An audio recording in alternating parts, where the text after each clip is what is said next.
So this is how you put Pro boards on an Arctic Cat.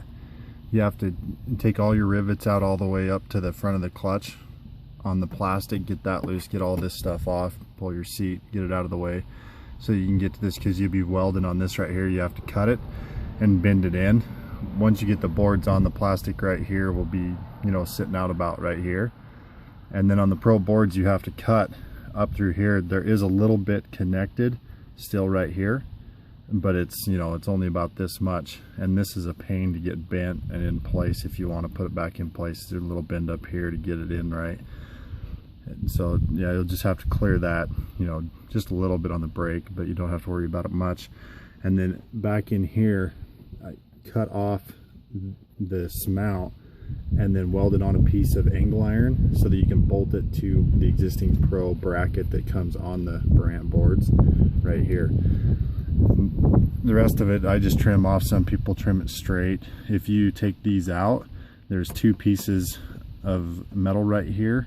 They can be squeezed together if you want. I just left it like this. It's clean, it stays cleaned out well, looks decent. So, and then once you get back here to where the bumper is, this is angled down. I ground it on this side. The edge is still there because I wanted to hold this together and not just rely on the outer piece right here. And then I actually had to wedge like chisels under this to get it bent up enough to get it in far enough. It's a kind of a little tricky there.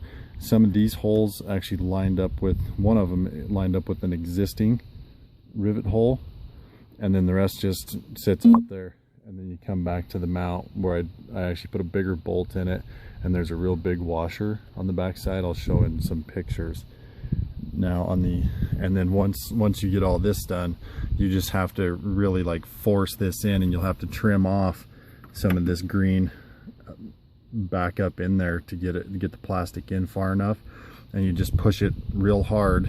Kind of helps if you have two people. If you can, I did it by myself, but it can be tricky doing all this by yourself. And you push it in, drill new holes. I drilled through the plastic into the existing holes so I didn't have multiple holes underneath, and then just started riveting it back on to hold it into place. And that's pretty much all you do. Sounds easier than it looks. It can be a little tricky, but not too bad if you take your time.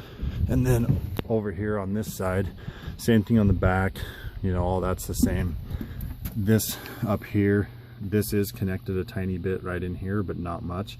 I had to grind it down some more to get this belt drive in, but it's, like I said, still connected. You can almost see where it's cut off inside there, but you can see this angle iron here, same thing, same cut up here. Push the panels in, and there you go.